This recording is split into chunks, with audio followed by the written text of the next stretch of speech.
मोक्षम आराहना कमसो। जय बोलिए अनंतानंद परम सिद्ध भगवान की जय। देवादिदेव 1008 श्री आदिनाथ भगवान की जय। 1008 श्री शांतिनाथ भगवान की जय। 1008 श्री पार्श्वनाथ भगवान की जय। महावीर भगवान की जय। परम पूज्य आचार्य गुरुदेव श्री कुंतु सागर जी गुरुदेव की जय। आचार्य श्री कनक नंदी जी गुरुदेव की जय। आचार्य श्री पद्मनंदी जी गुरुदेव की जय। जिनवाणी माता की जय। श्रीमद जैन धर्म की जय। नमोस्तु नमोस्तु नमोस्तु भगवान आचार्य भगवान श्री वैराग्य जी महामुनि राज की जय। भगवान आपके श्री चरणों में हम सभी स्वाध्यायी योग शुद्धि पूर्वक नमोस्तु करते हुए विनती करते हैं, गुरुदेव हम सबका रत्नत्रय उज्ज्वल दृढ़ हो, इसलिए भगवती आराधना ग्रंथराज की देशना करें। नमोस्तु हम्म। नमोस्तु नमोस्तु भगवान। अब जो हमारा स्वाध्याय चल रहा था, बहुत अच्छा आपका साधु संतों का संयोग मिलता रहे। कुछ ना कुछ एक नया अलग अलग आपको सब्जेक्ट मिलेगा, क्योंकि हर साधु का अपना एक अलग अलग चिंतन होता है। और वो चिंतन इसलिए हमारे यहाँ भगवती आराधना में और मूलाचार्य जी में एक चीज कही है कि आचार्य अपने एक शिष्य को जितना उनके पास ज्ञान होता है उस सब को पढ़ाने के पश्चात फिर शिष्य की विशेष नई नई जिज्ञासाओं को शांत करने के लिए, अगर आचार्य की इच्छा होती है और शिष्य की बहुत ज्यादा उत्साह होता है, तो वो नाना प्रकार के अनेक अलग अलग आचार्यों के पास उनको अध्ययन करने के लिए भेजते हैं। ऐसे एक मूलाचार्य जी की आचरण की और भगवती आराधना की व्यवस्था है। और वो शिष्य, क्योंकि हर साधु एक अलग अलग प्रांत में रहता है, अलग अलग प्रांतों के शब्द वर्गणाएं अलग अलग होती हैं, अलग अलग देशों में अलग अलग प्रकार के शास्त्र मौजूद रहते हैं, तो अलग अलग तरीके से जो चिंतन किया गया है विवक्षात्मक रूप से, वो सारा का सारा चिंतन उसको अलग अलग जगह जगह भ्रमण करने से वो चिंतन मिलता है। और फिर वे विवक्षाएं पूर्ण होती है, तब जाके कहीं उसके ज्ञान में सम्यकपना आता है। जी आप समझ रहे हैं ना मेरी बात को? जी जी जी बिल्कुल, मतलब वो प्रगल्भ होते जाएगा, मैच्योर होते जाएगा। और हाँ, वो मैच्योर होता जाएगा। क्योंकि पुराने लोग भी कहते हैं कि नाना प्रकार के देशों में घूमने मात्र से ही बुद्धि में निखार आ जाता है, सिर्फ घर में बैठे रहने से कुछ नहीं होगा। वो मराठी में एक था, केल्याने देशात है ना, पंडित हाँ, मैत्री समेत संचार, ऐसा बोलते थे वो। बस वही वही वही चीज है। तो ये चीज हो गई। अब हमारी जो गाथा चल रही थी, हाँ जी, सूत्र गाथा पूर्ण। नंबर अभी तो 34, हाँ, 34 34 तक हुआ है। 34 तक पूरा हो गया था। हम्म। अब यहाँ बता रहे हैं, क्या जो विस्तार पूर्वक सूत्र के अर्थ को जानकर श्रद्धान करता है वही सम्यक दृष्टि है, वही सम्यक का आराधक है। ऐसी आशंका होने पर आचार्य कहते हैं कि अन्य भी सम्यक दृष्टि होते हैं। अब जैसे आत्मानुशासन में सम्यक दर्शन के 10 भेद किए हैं, उसमें एक विस्तार सम्यक दर्शन है जी 10 भेदों में। आज्ञा, मार्ग, समुद्भव समुद्भव, बीज, सूत्र और अवगाढ़, परमावगाढ़, विस्तार और संक्षेप, ये सब सम्यक दर्शन के भेद हैं। जी। 10 प्रकार के सम्यक दर्शन। कभी मैं आपके साथ में आत्मानुशासन भी लूंगा। आत्मानुशासन शांति सागर महाराज को सबसे ज्यादा प्रिय ग्रंथ अगर कोई था तो आत्मानुशासन था। जी जी। और आपने पढ़ा होगा शायद, लिया कभी? हल्का नहीं, पूरा का पूरा ऐसे स्वाध्याय वांचना करके नहीं हुआ है, गुरुदेव। हाँ, वाचना करके नहीं हुआ। लेकिन उसमें जो एक उनका गुणभद्र आचार्य का जो एक पर्सनल चिंतन है, वो चिंतन बहुत अच्छा है। और एक वो मौलिक चिंतन है। और उस मौलिक चिंतन वो हमको अपनी आत्मा के, वास्तव में वो आत्मा के ऊपर अनुशासन करना या अपने आप को कैसे मोटिवेशन करना। एक सबसे बड़ी चीज क्या है, हम दूसरे से मोटिवेशन लेने की अपेक्षा अपने आप को अपने ज्ञान के द्वारा सेल्फ मोटिवेशन करें। बहुत सुंदर, वही ज्यादा काम क्योंकि में आएगा। क्योंकि दूसरा जब हमको समझाता है तो हमारा कहीं ना कहीं ईगो हर्ट होने लगता है। एक बार समझा दिया ठीक है, 2 बार समझा दिया ठीक है, लेकिन अगर कोई बार बार हमको समझाएगा और बार बार हमको ऐसा लगेगा ये सामने वाला व्यक्ति हमको टोक रहा है। क्योंकि मनुष्य पर्याय में मान कषाय की विशेषता ज्यादा है। जी जी जी, तो बिल्कुल। वो कहीं ना कहीं ईगो हर्ट होता है, ईगो हर्ट होता है तो फिर इसलिए अपने आप को खुद सेल्फ मोटिवेशन मिले। तो ये चीज है। तो अलग अलग गुरुओं के पास, अलग अलग साधुओं के पास अलग अलग अपना अपना अलग अलग सब्जेक्ट होता है। वही एक ही भगवती आराधना होती है, वही एक सर्वार्थ सिद्धि होती है, वही एक राजवार्तिक है। लेकिन उनको सबको पढ़ने के और विवक्षाओं को, उनका व्याख्यान करने के तरीके अलग अलग हो जाते हैं। और उन व्याख्यान करने के तरीके अलग अलग होने से उनमें अलग अलग एक नया नया सब्जेक्ट का खुलासा हो जाता है। कहीं किसी सब्जेक्ट का खुलासा होता है, कहीं किसी सब्जेक्ट का खुलासा होता है। इसलिए ये बात तो चलनी चाहिए कि हम सब लोग एक साथ मिल बैठ के कम से कम ज्ञान का जो आराधना है और ज्ञान की जो साधना है, बिल्कुल निष्पक्ष भाव से एक दूसरे को शेयर कर सके। जी स्वामी जी, हाँ बोलिए बोलिए। सर्वार्थ सिद्धि और राजवार्तिक में जो मौलिक अंतर दिया है, बड़ा विशिष्ट मौलिक अंतर हमने जब अध्ययन किया तो पूज्यपाद आचार्य ने सभी मतों से मोक्ष को बाधित किया, लेकिन अकलंग स्वामी ने सभी मतों से मोक्ष मार्ग को बाधित। ठीक है। उनका ये वह सुंदर है, ज्यों का सुंदर। त्यों नकल नहीं, उन्होंने जो अपनी जो जो का विशेषताएं दी। अकलंक स्वामी की विशेषताएं अलग थी, पूज्यपाद आचार्य की विशेषताएं अलग थी, और श्लोक वार्तिक पढ़ेंगे तो उसकी विशेषताएं और अलग है।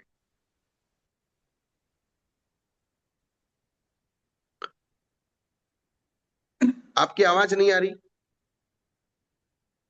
नहीं, दोनों की माइक खुले हुए हैं। हाँ, वो हम बताने उसमें जो है, जो न्याय प्रणाली अधिक दी। ये इस आगम और पूज्यपाद आचार्य आगम और सिद्धांत को पुष्ट कर रहे थे, और उन्होंने न्याय शास्त्र को मुख करके, और अकलंद स्वामी ने और विद्यानंदी स्वामी ने न्याय शास्त्र का अवलंब लेकर तत्व की सिद्धि की है। विद्यानंद स्वामी ने प्रत्येक सूत्र में, प्रत्येक पूज्यपाद सूत्र ने को। पूज्यपाद आचार्य ने आगम और सिद्धांत को सुरक्षित रखा है, और उन्होंने। आपकी आवाज कट रही है, बार बार कम आ रही है।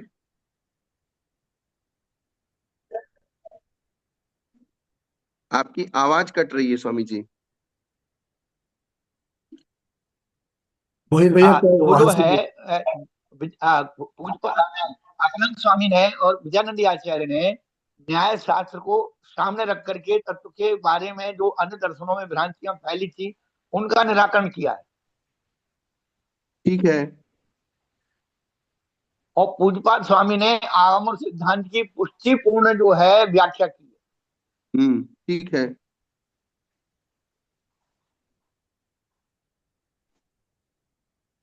मेरा कहना यह है स्वामी जी, अलग अलग आचार्यों ने अलग अलग प्रकार से अलग अलग व्याख्यान करके उसके अलग अलग सब्जेक्ट को विशेष रूप से अलग अलग विवक्षाओं से खोला है।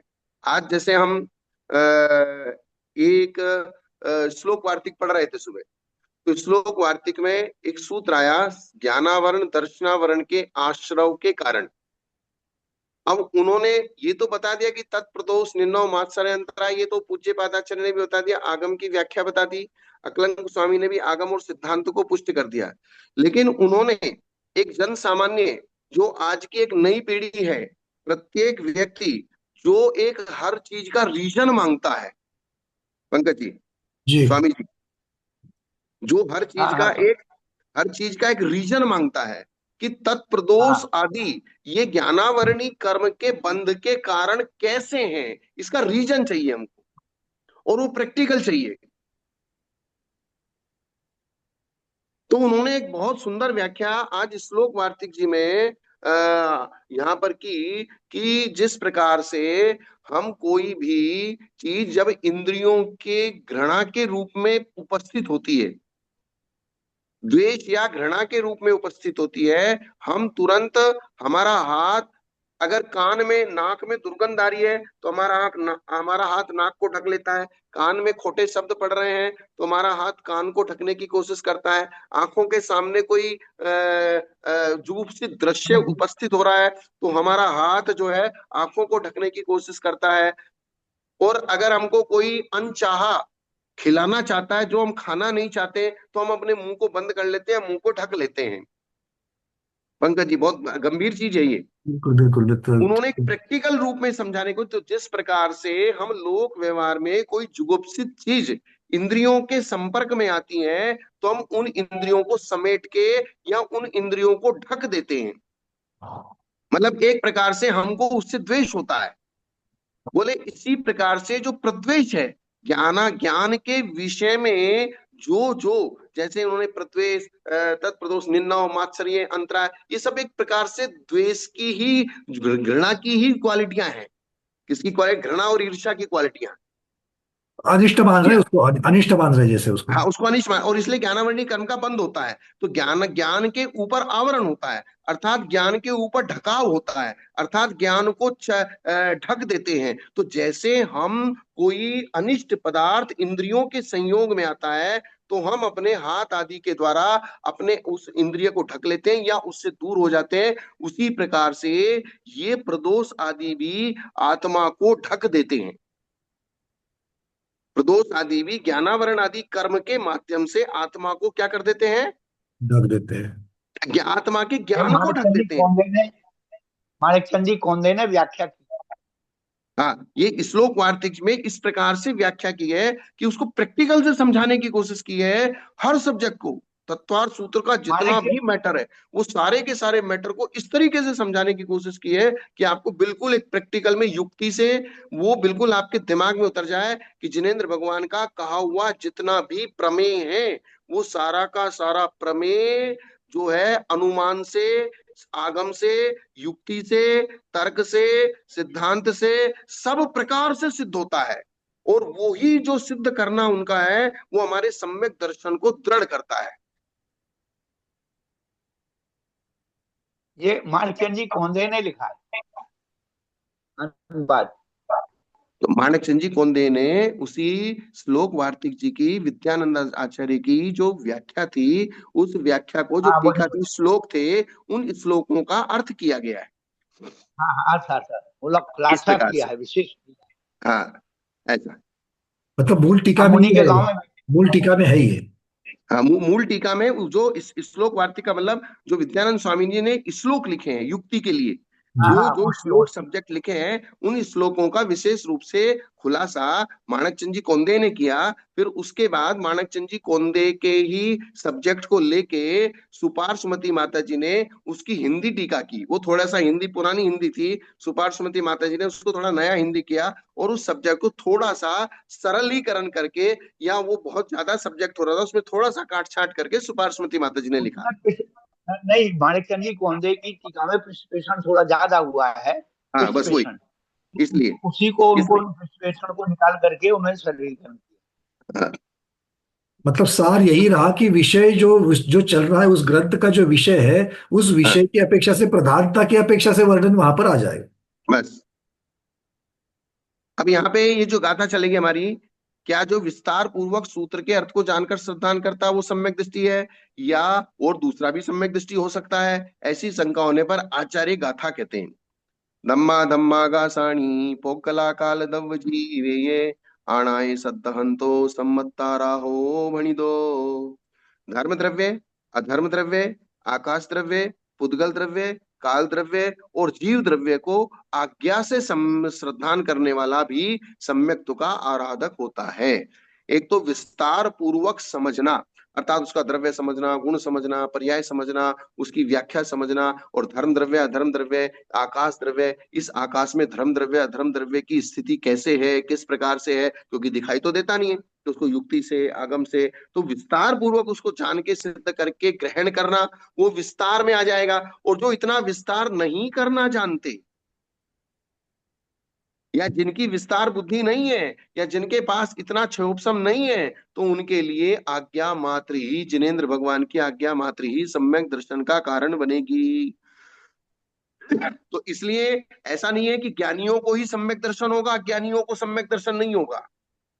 जी जी, मतलब बहुत विस्तार पूर्वक करें करें तभी सम्यक दर्शन है, ऐसा नहीं है। आज्ञा ऐसा के नहीं लोग हैं है। उनको भी सम्यक दर्शन है ही है। हाँ, लेकिन जो श्लोक वार्तिक जी में बताया कि हमको मिनिमम ज्ञान, अर्थात कम से कम 7 तत्व 6 द्रव्यों का ज्ञान श्रद्धान होना ही चाहिए, तभी सम्यक दर्शन होगा। अगर आपको 7 तत्व नहीं पता, 6 द्रव्य नहीं पता, 7 तत्व क्या होता है और 6 द्रव्य क्या होता है और 5 अस्तिकाएं नहीं क्या होता है, तो क्योंकि सम्यक दर्शन का संबंध 7 तत्वों से है, इसलिए 7 तत्वों के बिना आपको सम्यक दर्शन की प्राप्ति नहीं होगी। ये मिनिमम ज्ञान आपको चाहिए ही चाहिए। हाँ, इसका विस्तार, बहुत ज्यादा विस्तार भाई, आप आज्ञा से श्रद्धान कर लीजिए तो भी सम्यक दर्शन हो जाएगा, और विस्तार से श्रद्धान करेंगे तो इसको संक्षेप सम्यक दर्शन या विस्तार सम्यक दर्शन या आज्ञा सम्यक दर्शन, ऐसे जो आत्मानुशासन में 10 प्रकार के अलग अलग प्रमेयों की अपेक्षा सम्यक दर्शन श्रद्धान की अपेक्षा एक ही है। जी जी जी। करणान योग की अपेक्षा सम्यक दर्शन 3 प्रकार का हो गया। और श्रद्धान करने वाले जिनके निमित्त से श्रद्धान किया जाता है, वे जो प्रमेय हैं, उनकी विवक्षा से सम्यक दर्शन 10 प्रकार का हो जाता है। जी। कितने प्रकार का? 10 प्रकार का। 10 प्रकार का। तो यहाँ यही बात कही जा रही है कि धर्म द्रव्य, अधर्म द्रव्य, आकाश द्रव्य, उद्गल द्रव्य, काल द्रव्य, जीव द्रव्य, इन सब द्रव्यों का श्रद्धान आज्ञा से करने वाला वो भी सम्यक्तु का आराधक होता है।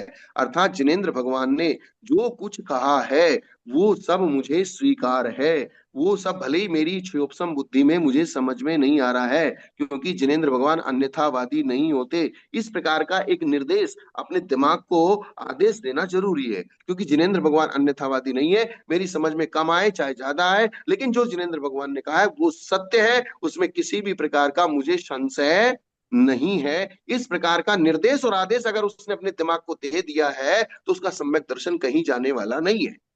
मुनीश्वरी कुछ कहना चाह रहे हैं। हाँ। हाँ। छह हाँ, बोलिए। द्रव्यों में जीव द्रव्य सरस्वती है और 5 द्रव्य लक्ष्मी है। ठीक है। जीव जो है ज्ञान का वो है, और ज्ञान की अधिष्ठात्री देवी सरस्वती है। लेकिन 5 द्रव्य लक्ष्मी है, उद्गत धर्म अधर्म आकाश, इनके द्वारा कमाई होती है, ऐसा कमाया जाता है। ये फीलिंग हमारे श्रोताओं को होना चाहिए कि हम कौन से द्रव्य कहाँ कर रहे हैं। ये आपकी विवक्षा एक ये विवक्षा है कि आपने जीव द्रव्य, क्योंकि ज्ञान का मेन आधारभूत जीव द्रव्य है, और बाह्य जितनी भी संपत्ति है उनका हाँ आधार उद्गल धर्म अधर्म आकाश काल। इसलिए आप हाँ 5 द्रव्यों को लक्ष्मी कह रहे हैं और ज्ञान द्रव्य को, जीव द्रव्य को सरस्वती कह रहे हैं। यही हाँ। बात है ना? तो किस बस। हाँ, अब जो है 5 द्रव्यों से लक्ष्मी कैसे है? तो धर्म द्रव्य जो चलने में, चलते हुए द्रव्यों को चल चलने में सहकारी होता है।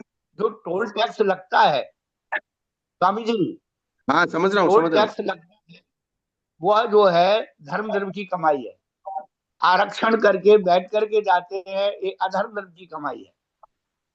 आकाश स्पेस बिकता है, छत बिक रही है, या हमारे देश से कोई भी आकाश से कोई विमान निकलता है तो उसे टैक्स देना पड़ता है। और काल द्रव्य में कितने मिनट का, सेकंड का जो एडवर्टाइज आता है या कोई भी कार्य होता है तो उतने घंटे मिनट मिनट और सेकंडों का होता है। तो काल द्रव्य के द्वारा भी कमाई होती है। तो ये जो मौलिक चिंतन से लोगों को धर्म आकाश काल के बारे में मस्तिष्क में आना चाहिए कि हम कौन से द्रव्य का कौन सा भाग यूज कर रहे हैं, ये क्योंकि फीलिंग करने वाले। व्यवहार जो चलता है, व्यवहार 5 6 द्रव्य मिलके एक साथ व्यवहार की रूपणा होती है, अर्थ क्रिया होती है। क्योंकि अर्थ क्रिया जो होती है, हमारे आगम में जो अर्थ क्रिया बताई है, वो अर्थ क्रिया अकेले एक द्रव्य से नहीं होती है। और वही चीज हाँ कल वो मेरी मेरी चर्चा चल रही थी पंकज जी, कल आपसे भी चर्चा चली कल, कि मैंने आपको एक चीज बताई थी कि जैसे ये 6 द्रव्य कहो, चाहे 5 समिति और 3 गुप्ती कहो, चाहे 7 तत्व कहो, ये 6 द्रव्य हमारे लिए संपूर्ण द्वादशांग का लिंक बनेंगे। जी जी जी, बिल्कुल, ये बीज रूप। ये बीज रूप बनेंगे, चाहे हम 6 द्रव्य को बना लें, चाहे हम 7 तत्वों को बना लें, चाहे हम 5 समिति 3 गुप्ती को बना लें, किसी भी प्रकार से एक भी चीज अगर हमने जो 3 लोक में है उसको अगर पकड़ ली तो उसके माध्यम से हम पूरे 3 लोक और पूरे 3 लोक में रहने वाले 6 द्रव्य और 6 द्रव्यों के साथ साथ में होने वाली जो जितनी भी द्वादशांग की व्याख्याएं हैं, वे सारी की सारी व्याख्याओं को हम बीज बुद्धि से समझ सकते हैं, विवक्षाओं से। जैसे अभी अमित सागर जी महाराज कह रहे हैं ना कि भाई अब उन्होंने जैसे इस प्रकार की विवक्षा लगा दी, भाई जीव द्रव्य को लक्ष्मी मानो, वो सरस्वती मानो, और बाकी के 5 द्रव्यों को लक्ष्मी लक्ष्मी मानो। तो इस प्रकार से आप व्याख्या करते करते करते पूरे द्वादशांग तक जा सकते हैं, का विस्तार करते करते। उसका विस्तार करते करते। तो बात यही होती है गुरुदेव यहाँ पर कि जो तीन ये अष्टमी जो है 5 अष्टमातृका को जानने वाला भी सम्यक दृष्टि है, और हाँ विस्तार से पूरा शुद्ध जानने वाला भी सम्यक दृष्टि है, दोनों भी यहाँ कह रहे हैं। हाँ, मूल बात हमारी यहाँ ये है कि कोई संक्षेप से जान रहा है, कोई विस्तार से जान रहा है लोग, लेकिन संक्षेप से जानने वाला भी सम्यक दर्शन का आराधक है। क्यों सम्यक दर्शन का आराधक है? क्योंकि वो जिनेंद्र भगवान के प्रति आस्थावान है। जी। ये प्राक बात है। मुनि का जगन्य ज्ञान जो है और बकुश मुनि का जगन ज्ञान, बकुश मुनि का जगन ज्ञान अष्ट प्रवचन मात्र का है, लेकिन पुलाक मुनि का जगन ज्ञान आचार वस्तु प्रमाण है। अष्ट प्रवचन मात्र का से भी छोटा ज्ञान होता है आचार वस्तु प्रमाण। ठीक है। आचार वस्तु प्रमाण का क्या प्रमाण है? हाँ नहीं, ये चर्चा कल जो चली थी वो श्रेणी आरोहण की अपेक्षा से, कि पूर्वे चाँदे शुक्ल विद जो शब्द है वहां से चली थी ये चर्चा, कि कम से कम कितना होना चाहिए उसकी अपेक्षा से ये चर्चा चली थी, तो इसीलिए वो अष्टमातृका वाला प्रवचन वाला अष्टमातृका वाला विषय निकला था।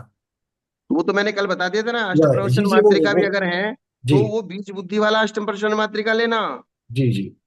अगर बीज बुद्धि नहीं है नहीं, तो अष्ट प्रवचन उससे भी मात्रिका मात्र से केवल नहीं ज्ञान की चलेगा, प्राप्ति नहीं होगी। नहीं चलेगा। हाँ स्वामी जी, उससे भी छोटा ज्ञान आचार वस्तु प्रमाण आचार्य भगवान ने बताया। हाँ ठीक है, कोई बात नहीं। वो आचार वस्तु क्या है? वो आचार वस्तु ही अष्ट प्रवचन मात्रिका है। 5 नहीं समिति स्वामी जी, 3।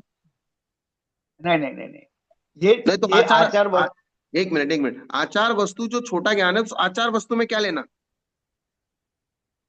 यही तो मैं बता रहा था, पूछ रहा हूँ हाँ हाँ कि हाँ, जो बोलिए गुरु बोलिए। इतना इतना सरल सरल बुद्धि जीव है कि किसी बात का उसे सूक्ष्म नहीं, अष्टप्रचन मात्र का भी नहीं जानता है, लेकिन गुरु ने उसके आचरण रूप एक आचरण निर्धारित कर दिया कि तुझे इतना ही करना है, इसमें ही तेरा कल्याण है। तो गुरु के द्वारा उपदेशित जो शब्द है उसके द्वारा ही उसका कल्याण होता है। तो स्मार्ट भिन्नम,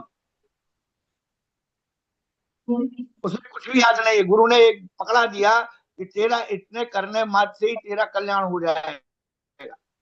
तो उतने करने मात्र से उसका कल्याण हो जाएगा, लेकिन जब वो कोई शुक्ल आचार ध्यान, वस्तु एक मिनट, वो उसको आचार वस्तु ठीक है मान लिया, लेकिन वो कहीं ना कहीं गुरु को ये समझाना पड़ेगा तुझे कैसे उठना है, कैसे बैठना है। वो भले ही समिति रूप से नहीं समझाएंगे, लेकिन उस आचरण को वो अपनी मौलिक भाषा में समझाएंगे।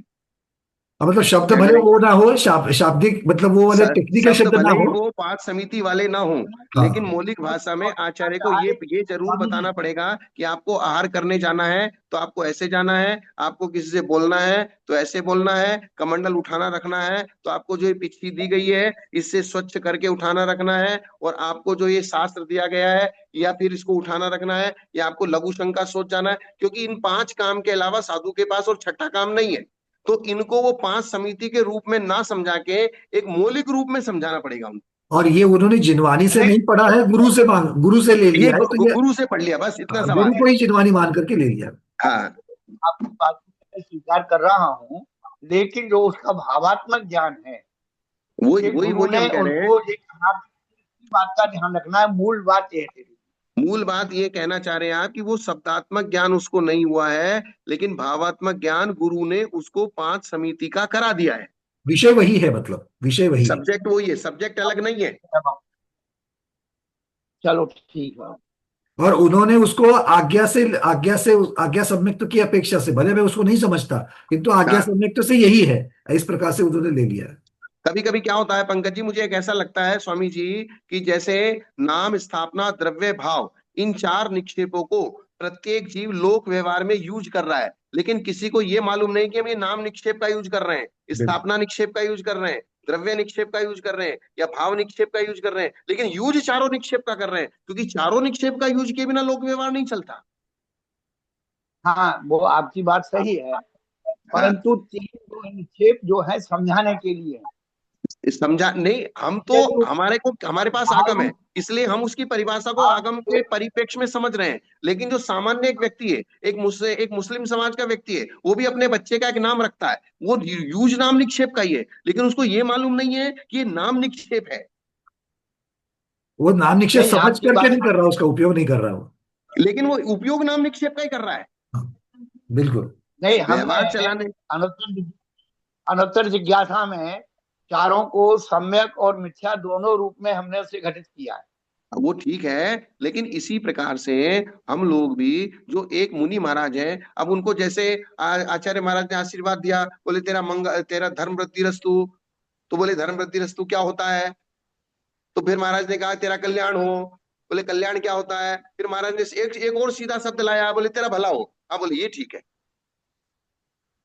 हाँ, नहीं, वो तो ठीक तो इसी प्रकार से हम हमारी समझ में ये आ रहा है कि कोई भी जो कम से कम उसको पांच समिति का ज्ञान नहीं होगा, तो उसकी जो चर्या है, कदम चरे, कदम चिट्ठे, कदम सहे, कदमा सहे, तो ये जो व्यवस्था है, उसके बिना उसके मूल गुण नहीं पलेंगे। अर्थात उसका जो छठा सातवां गुण स्थान बनाए रखना है, उसके जो संयम लब्धि स्थान बनाए रखना है, वो पांच समिति के बिना संयम लब्धि स्थान नहीं बनेंगे, कम से कम में। और वो कम से कम में जो आप आचार वस्तु कह रहे हैं, हमारा ऐसा सोचना है कि वो आचार वस्तु कम से कम में इतनी है आचार वस्तु, वो शब्दात्मक रूप में नहीं है तो भावात्मक रूप में है, किसी के शब्दात्मक और भावात्मक दोनों रूप में है। ठीक है ना? और भावात्मक है तो भी काम चल जाएगा, ये भी हाँ हाँ, महत्वपूर्ण। कोई कोई दिक्कत नहीं, अगर आपने शब्दात्मक नहीं समझे, गुरु का भाव समझ लिया, कोई बात नहीं, चल जाएगा काम।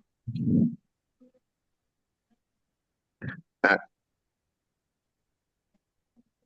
तो जीव और पुद्गल में अपने रहने के आकाश से अन्य देश में गमन, हलन चलन रूप पर्यायों के द्वारा, पर के प्रयोग से अथवा स्वभाव से होता है। अब इसमें दो द्रव्य हैं, जीव और पुद्गल। तो जीव पुद्गल में जो एक आकाश से दूसरे आकाश में हलन चलन आदि होता है, वो स्वभाव से भी होता है और पर के प्रयोग से भी होता है। जैसे पुद्गल का परमाणु स्वाभाविक रूप से 14 राजू गमन करता है, जीव स्वाभाविक रूप से जब सिद्ध होता है तो मध्य लोक से 7 राजू ऊपर स्वाभाविक रूप से गमन करता है, और बाकी कर्मों की प्रेरणा से भी गमन करता है, और फिर एक पुद्गल दूसरे पुद्गल को ठोकर मारने से भी दूसरा पुद्गल दूसरी जगह कूद जाता है। जी। तो इसलिए जीव और पुद्गल के गमन में, हलन चलन में और स्थान में स्वभाव भी और पर प्रयोग भी, ये दोनों ही हेतु दिए। जी, मतलब उसमें जो क्रियावती शक्ति है उसकी अपेक्षा भी है, और दूसरा बाह्य निमित्त मिले तो भी, दोनों हाँ, जगह। तो और जीव में भी और पुद्गल में भी, जी। कि हम ये सोचे कि जीव ही गलन चलन स्वभाव से करेगा, पुद्गल के परमाणु भी और पुद्गल भी स्वाभाविक रूप से भी गमन करते हैं और दूसरे के प्रयोग से भी गमन करते हैं, क्योंकि गतिमान ये दो ही द्रव्य हैं, क्रिया रहित होने से अन्य द्रव्यों में गति नहीं होती। ये इनका मूल बेसिक समझाने की कोशिश कर रहे हैं, क्योंकि सम्यक दर्शन इन्हीं के ऊपर आधारित है। जी, मुनिश्री कुछ कह रहे हैं। मुनिश्री, हाँ, आपका माइक खुला है, आप बोलिए। शुद्ध पुद्गल परमाणु एक समय में 14 राजू लोग गमन करता है। ये शक्ति की अपेक्षा कहा गया है। यदि प्रति समय और शुद्ध पुद्गल परमाणु गति करते रहे तो विद्यालय में तो परमाणु से सब भर जाएगा। तो जिस प्रकार की एक इंद्र की शक्ति होती है जम्बूद्वीप पलटने की, ऐसे ही एक शुद्ध पुद्गल परमाणु की शक्ति है कि वो एक समय में 14 राजू लोका जाता है। निरंतर जा रहा हो ऐसा नहीं होगा, यदि जाएगा नहीं, स्वाभाविक रूप से निरंतरता की तो निरंतरता की जाएगा यहाँ विवक्षा ही परमाणु। नहीं है।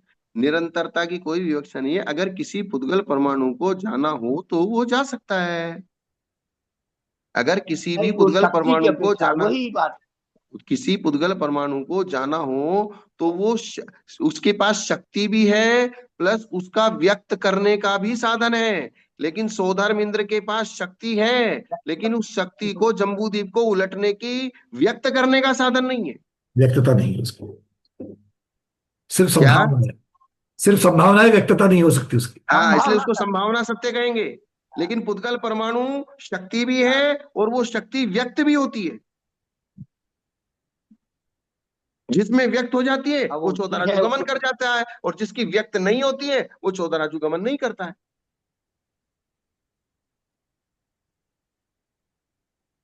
ठीक है ना? जी तो इस प्रकार दोनों द्रव्यों के गति पर्याय का बाह्य हेतु गति हेतुत्व नामक गुण जो धारण करता है वो धर्म है, और जो उस गुण को धारण नहीं करता है वह अधर्म है।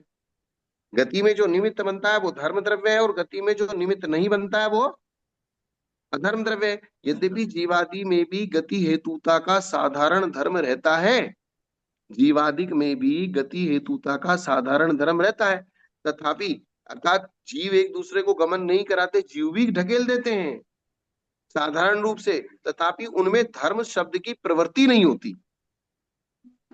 जीव और पुद्गल भी जब एक दूसरे को गमन करने में प्रेरणा करते हैं या प्रेरक होते हैं, तब वे जीव पुद्गल भी गमन कराते हैं। क्योंकि ऊपर शब्द क्या लिखा कि जीव पुद्गल स्वभाव से भी गमन करते हैं और पर प्रयोग से भी गमन करते हैं। इसलिए जीव पुद्गल में भी गमन कराने की सामर्थ्य है, जैसे धर्म द्रव्य में है। लेकिन धर्म द्रव्य को जिस प्रकार हमने धर्म शब्द कहा, ऐसे जीव द्रव्य को हम धर्म शब्द से नहीं कहते। क्या पंकज जी?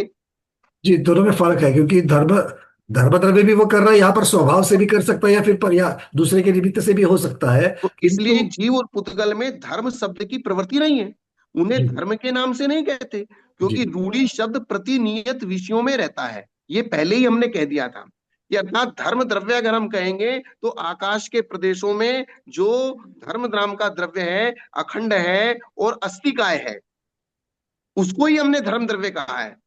उसी को ग्रहण करना है धर्म द्रव्य से, जी जी। भले गति और कोई दूसरा द्रव्य भी निमित्त बन जाए गति में, यहाँ पर लेकिन उसको प्रधानता से इसी का वर्णन चल रहा है, धर्म का ही। प्रधानता से उसी को कहेंगे। जी अथवा जो स्थिति का उदासीन हेतु है वो अधर्म द्रव्य है। तो जीवादि द्रव्य स्थिति के उदासीन हेतु नहीं है, ये दोनों धर्म अधर्म द्रव्य असंख्यात प्रदेशी हैं, एक एक हैं, सूक्ष्म हैं, निष्क्रिय हैं, तथा इसमें रूप रस आदि गुण भी नहीं रहते। आकाश द्रव्य अनंत प्रदेश वाला है और सब द्रव्यों को अवकाश देने की शक्ति से युक्त है। आकाश प्रदेश क्या है? अनंत प्रदेश वाला है और सब द्रव्यों को अवकाश देने की शक्ति से सहित है। पुद्गल तो रूप रस गंध और स्पर्श गुण वाले हैं, और उनके अणु और स्कंद ऐसे दो भेद होते हैं। काल के निश्चय और व्यवहार काल ऐसे दो भेद हैं। जीव उपयोग गुण वाला है। इस प्रकार से इन्होंने छह द्रव्यों की एक साधारण व्याख्या कर दी। क्या पंकज जी? जी जी जी छह द्रव्यों की एक साधारण, और इसलिए एक विचार मेरे मन में हमेशा आता है। विचार क्या आता है कि जो भी मैंने आपको शायद पहले भी बताया होगा, जितने भी पुराण हैं उसमें जब भी तीर्थंकरों के मुख से उपदेश कराया जाता है, जो जी पौराणिक व्याख्यान चलते हैं और जहां भी भगवान को केवल ज्ञान होता है, और जब भगवान उपदेश करने बैठते हैं तो उपदेश करने बैठते तो वहां जब शुरुआत होती है, धर्म दो प्रकार का है, एक श्रावक धर्म है, एक मुनि धर्म है, तत्व सात प्रकार के हैं, नौ द्रव्य है। बहुत सारे लोग ये समझते हैं कि बार बार यही बात आ रही है, तो ये बात जो है एक और सी लगने लगती है। जी। लेकिन प्रतिमान योग में इस प्रकार का वर्णन आते हैं, पर ये थोड़ा हो जाता है ऐसे। हाँ, ऐसा दिमाग में आता है कि नहीं आता जब हम प्रथमान योग पढ़ते हैं। लेकिन आप जब भी व्याख्यान की सीट पे बैठो, जब भी व्याख्यान की शास्त्र की गद्दी पे बैठो, आपके मुख से सबसे पहले सात तत्व, छह द्रव्य, पंचस्तिकाय, तीन काल जो लिखा है ना, त्रैकाल्यम द्रव्य षटकम नवपद सहितम जी जीव षटकाल पंचान्य चास्तिका व्रत समिति ज्ञान चारित्र भेदा, तो इस प्रकार से ही आपका क्रम व्याख्यान, क्योंकि उन्होंने एक चीज बताई है, जिसने छह द्रव्यों की सामान्य व्याख्या को, सात तत्वों की सामान्य व्याख्या को सुना होगा, उसके संस्कार में लिया होगा, अगर वो गलती से कहीं नरक आदि दुर्गति में भी चला गया और वहां जाके अगर उसको ये स्मरण आ गया, तो उसके लिए वे सात तत्व सम्यक दर्शन का कारण बनेंगे। आपके कहानी, आपकी चुटकुले, आपकी बाकी की चीजें ये सम्यक दर्शन का कहानी नहीं, कारण नहीं बनेंगे। क्योंकि श्लोक वार्तिक जी में स्पष्ट लिखा है कि सात तत्व छह द्रव्य आदि ये सम्यक दर्शन का इनका अविनाभाव संबंध है। जैसे धुएं का अग्नि के साथ अविनाभाव संबंध है, धुएं का अग्नि के साथ अविनाभाव संबंध है, अर्थात धुआं है तो अग्नि के बिना धुआं नहीं होता है। अग्नि होने पर धुआं हो भी सकता है या नहीं भी हो सकता है, लेकिन धुआं होने पर अग्नि नियम से होती है। इसी प्रकार से सम्यक दर्शन उत्पन्न हुआ है तो सात तत्वों के व्याख्यान के बिना नहीं हुआ है, इसी को देशनालब्धि कहते हैं। और ये देशनालब्धि, हम कोई भी प्रवचन कोई भी करें, कम से कम सबसे पहले एक संदेश, सात तत्व होते हैं, छह द्रव्य होते हैं, तीन काल होते हैं, देव सास गुरु जिनेन्द्र भगवान, सम्यक दर्शन, सम्यक ज्ञान, सम्यक चार्य, ये जो मूल मूल बातें अपनी जैन धर्म की बेसिक, ये हमारे कान में पढ़ के हमारी उसकी आत्मा तक पहुंचा देनी चाहिए। भूल से वो त्रियंश गति में चला गया, नरक गति में चला गया, तीसरे नरक के बाद चला गया, क्योंकि तीसरे नरक तक तो देवलोक जाके सम्यक दर्शन उत्पन्न करा सकते हैं, लेकिन तीसरे नरक के बाद नहीं करा सकते। तो उन तीसरे नरक के बाद चौथे, पांचवें, छठे, सातवें नरक में अगर सम्यक दर्शन की उत्पत्ति होगी, तो ये शब्द अगर आपके कान में पढ़ के आपकी आत्मा तक चले गए, संस्कारों में चले गए, तो ये संस्कार ही आपको चौथे, पांचवें, छठे, सातवें नरक में सम्यक दर्शन की उत्पत्ति कराएंगे। ये तो हितोपदेशिता उसकी सिद्ध हो जाएगी। हाँ। बिल्कुल हितोपदेश है ये। पर तो आप जब भी लेकिन आप उपदेश के लिए बैठो तो कम से कम हितोपदेश वाली जो चीज है वो होनी चाहिए। नहीं, हितोपदेश नहीं, हितोपदेश में ये सात तत्व का व्याख्यान, सात तत्व का व्याख्यान ही हितोपदेश बन रहा है उसके लिए। हाँ, वो हमको सात तत्व रूप ही चाहिए। जी। आप हितोपदेश में तो और कुछ ही, भाई शराब नहीं पीना, दारू नहीं पीना, मांस नहीं खाना, ये नहीं करना, वो नहीं करना, ये तो उसका फिर आगे विस्तार हो जाएगा, बट मूल हाँ, ये हम सात तत्व ही चाहिए हमको। छह द्रव्य का व्याख्यान ही चाहिए और सात तत्वों का व्याख्यान ही चाहिए। यही व्याख्यान उसकी आत्मा में चिपकना चाहिए कि जैन धर्म के सात तत्व, इसलिए तत्वार श्रद्धानम सम्यक दर्शनम, जो तत्वार सूत्र में जो सूत्र दिया है, वो तत्व कहो चाहे छह द्रव्य कहो, जी। सात तत्वों में भी छह द्रव्य आ जाते हैं। हाँ, तो जीव अजीव कहते ही आ गया। जीव अजीव कहते ही अजीव में पांच द्रव्य आते हैं और जीव में एक द्रव्य आता है, और बाकी आश्रव, बंध, संवरण, निर्जरा और मोक्ष, और ये इस प्रकार संवरण, निर्जरा और मोक्ष। तो यानी कि कहीं भी हमारा कितना भी बड़ा व्याख्यान हो और कितना भी बड़ा मंच हो और कितना भी बड़ा पब्लिक सामने हो, एक बार सात तत्वों का नाम तो उनके कान में चला ही जाना चाहिए। जी। मुनिश्री कुछ कह रहा है, मुनिश्री। हाँ, स्वामी जी अनुयोग विवक्षा से वर्तमान योग जो है उससे सम्यक दर्शन केवल जिंदत सेठ कभी झूठ नहीं बोलता। अंजन चोर ये वर्तमान योग की कहानियों से जो एक प्रेरणा मिलती है, उसमें उसके द्वारा सम्यक दर्शन हो सकता है। कर्णान योग में अनंतानुबंधी और मिथ्यात के उपशम से सम्यक दर्शन होता है। चरणान योग में सच्चे देवसात गुरु की श्रद्धा से ही सम्यक दर्शन माना गया है, और द्रव्यान योग में तत्वार सिद्धानम सम्यक दर्शन माना गया है। इन सबके लक्ष्य एक से ही हैं, परंतु पात्र की अपेक्षा एक अंतर करने में कोई भेद नहीं है। जो तत्वों के स्वरूप को समझाने का एक आचार्य भगवंतों का एक क्रम रहा है, पात्र की अपेक्षा हमेशा उपदेश रहा है। हमारा ऐसा थोड़ा सा सोचना रहा है। वो जो कह रहे हैं वो बिल्कुल ठीक कह रहे हैं, हम आपकी बात को काट नहीं रहे हैं, हम सिर्फ इतना सा कहने की कोशिश कर रहे हैं। अनादि मिथ्या दृष्टि जब सबसे पहले क्षयोपशम लब्धि, विशुद्धि लब्धि और देशना लब्धि को प्राप्त करेगा, उस देशना लब्धि में उसको वे सात तत्व छह द्रव्य जो देशना लब्धि में मिलेंगे, उसके बाद भले ही फिर उसको कुछ भी मिलता रहे, लेकिन एक देशना लब्धि का जो स्वरूप है, उस देशना लब्धि में उसको क्या मिलेगा, ये मुझे सब्जेक्ट चाहिए। अनादि मिथ्या दृष्टि को, जिसको सम्यक दर्शन की उत्पत्ति होनी है, उस देशनालब्धि में उसको वे जो सात तत्वादि जो जैन धर्म का मूल और बेसिक है, द्वादशांग का जो मूल और बेसिक है, वो चीज उसको मिले बिना। इसलिए मैं आपको बोल रहा हूं कि श्लोक वार्तिक जी में जो एक लाइन लिखी है कि सात तत्वों का, छह द्रव्यों का सम्यक दर्शन की उत्पत्ति में अविनाभाव संबंध बताया गया है। हाँ, एक बार भी कहीं भी उसने सुन लिया, एक बार भी उसका, उसके दिमाग, फिर बाद में भले ही वो उसकी व्याख्या कम मिले ज्यादा मिले, फिर वो अधिगमज में आ जाएगा, निसर्गज में आ जाएगा, लेकिन सबसे पहले अनादि मिथ्या दृष्टि को जो सम्यक दर्शन की प्राप्ति होगी वो देशनालब्धि हुए बिना नहीं होगी। और ऐसा हमारा देशनालब्धि सोचना में, है। देशनालब्धि में ये चीजें होनी ही होनी है, हाँ, ये चीजें निश्चित रूप से चाहिए उसको। क्योंकि सम्यक दर्शन होने के लिए इनका अविनाभाव है, इस प्रकार से ये समझाया गया है। बाद में प्रथमानुयोग, करणानुयोग, चरणानुयोग, द्रव्यानुयोग, ये अलग अलग प्रकार से वो सब सब सब चीज मान्य है, लेकिन जो अनादि मिथ्या दृष्टि है और सबसे पहले प्रथमोपसम सम्यक प्राप्त करता है, उस समय उसको देशनालब्धि के रूप में वे चीज चाहिए। हाँ।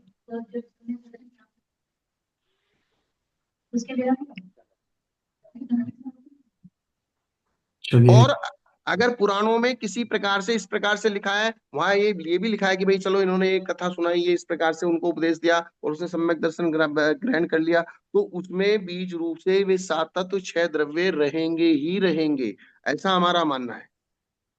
भोग भूमि में देशनालब्धि किसी देवों के द्वारा, विद्याधरों के द्वारा प्राप्त कराई जा सकती है, क्योंकि भोग भूमि में रिद्धिधारी मुनिराज भी जाके महाबल के जीव को देशनालब्धि प्राप्त कराई थी। जी। हाँ।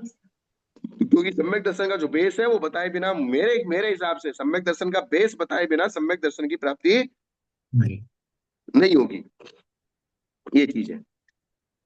तो इस प्रकार से तो यहाँ पंकज जी इन्होंने छह द्रव्यों की सारी व्यवस्था बता दी, निश्चय काल, व्यवहार काल, धर्म द्रव्य, अधर्म द्रव्य, जीव द्रव्य, जीव द्रव्य का उपयोग और पुद्गल द्रव्य का स्पर्श रस गंध वर्ण। इन द्रव्यों का जो आपकी आज्ञा से श्रद्धान करता है कि छह द्रव्य हैं, निक्षेप नय आदि के द्वारा जानकर श्रद्धान नहीं करता है। इन छह द्रव्यों को प्रमाण से, नय से, निक्षेप से, द्रव्य गुण पर्याय से, या और इनकी जो विस्तारित व्याख्याएं हैं, या फिर जो इनको युक्ति से, आगम से, सिद्धांत से नाना प्रकार की व्याख्याएं करके जो इनको सिद्ध कर किया गया है, उन प्रकार की व्याख्याएं उसके पास नहीं है, इतना बुद्धि का क्षोभ समुद्र उनके पास नहीं है। उसने जनरल रूप से छह द्रव्यों को जाना है, छह द्रव्यों को समझा है जनरल, जैसे भी एक पैराग्राफ में उन्होंने छह द्रव्यों को समझा दिया है। जी जी क्या जी। उस द्रव्य और उनके लक्षण के साथ उन्होंने बेसिक चीज बता दी, बस इतना बेसिक काम। चीज एक पैराग्राफ के अंदर बता दी, तो एक पैराग्राफ के अंदर जो बेसिक चीज बताई गई है, ये बेसिक चीज अगर उसने अपने अंदर एक बार स्टोर कर ली, अब वो उसको, फिर वो भटक गया, मान लीजिए फिर वो क्या हो गया, भटक गया। फिर भटक गया, फिर अगर उसको कोई छोटा सा भी निमित्त मिल जाएगा, तो अंतरंग में संस्कार में तो वे छह द्रव्य सात तत्व तो बैठे ही हैं, और बहिरंग में क्या मिला, छोटा सा निमित्त मिला, तो बहिरंग में दिखने वाला वो छोटा निमित्त ही दिखेगा कि इसको इस छोटे से निमित्त मात्र से सम्यक दर्शन हो गया। फिर उसको आप प्रथमानुयोग का सम्यक दर्शन, कर्णयोग का सम्यक दर्शन, द्रव्यानुयोग, किसी को आत्मा की बात सुन के सम्यक दर्शन हो गया, किसी को कोई कथा कहानी सुन के सम्यक दर्शन हो गया, किसी को कोई एक जैन धर्म का कोई विशेष क्लू मिल गया, उसको सुन के सम्यक दर्शन हो गया, वो बाद की बातें हैं। वो अनुयोग वहां पर निमित्त का काम करेगा बस, बाकी बाकी चीज हाँ, तो यही वो होगी। बहिरंग निमित्त बन जाएंगे, जी और वो बहिरंग निमित्त उसके लिए अब उसके आत्मा में बैठा हुआ जो छह द्रव्य सात तत्वों का संस्कार है उसको जगाने के लिए बन जाएगा। जी जैसे ही किसी ने एक एक भी चीज का नाम लिया, आश्रव का नाम लिया, बंध का नाम लिया, निर्जरा का नाम लिया, मोक्ष का नाम लिया, तो उसके अंदर बैठे हुए वो छह द्रव्य सात तत्व एकदम से जागृत हो जाएंगे। जैसे हम स्वाध्याय करते हैं, जब किताब बंद करते हैं हमको कुछ याद नहीं रहता, लेकिन जैसे किताब खोलते हैं, जैसे जैसे लाइन पढ़ते हैं, उस लाइन से संबंधित जो जो विषय हमने चिंतन कर रखा है, ये जो हमारे संस्कारों में बैठा है, लाइन को पढ़ते ही वो सारा का सारा विषय क्लिक होने लगता है। आप समझ रहे हैं ना बात की गंभीरता को। वो लाइन वहां पर सिर्फ एक निमित्त बन जाती है, और वो निमित्त तब बन जा सकती है जब अंदर है। अगर अंदर है ही नहीं हाँ, तो फिर कोई निमित्त क्या और काम अगर करेगा। अंदर नहीं है, जैसे मैंने कहा कोई अन्य मती है, कोई मुस्लिम है, कोई हिंदू है, जिसने कभी छह द्रव्य सात तत्व को सुना ही नहीं है, जी जी तो उसके लिए कितना भी आश्रव बंध का बात कही जाए, वो उसके लिए निमित्त नहीं बनेगा। जी ठीक है ना, जी जी। ये बात है। अच्छा, फिर 35 नंबर की गाथा यहाँ पर पूर्ण होती है। हाँ, ठीक है गुरुदेव, इतना ही रखे आज। हाँ हाँ, बस इतना ही, बहुत टाइम हो गया। ठीक है, चलिए। तो आज के स्वाध्याय को गुरु उनके श्री चरणों में बार बार नमोस्तु वंदनामि इच्छा करते हुए यहीं पर समापन करते हैं। जैनम जयतु शासनम, जैनम जयतु शासनम।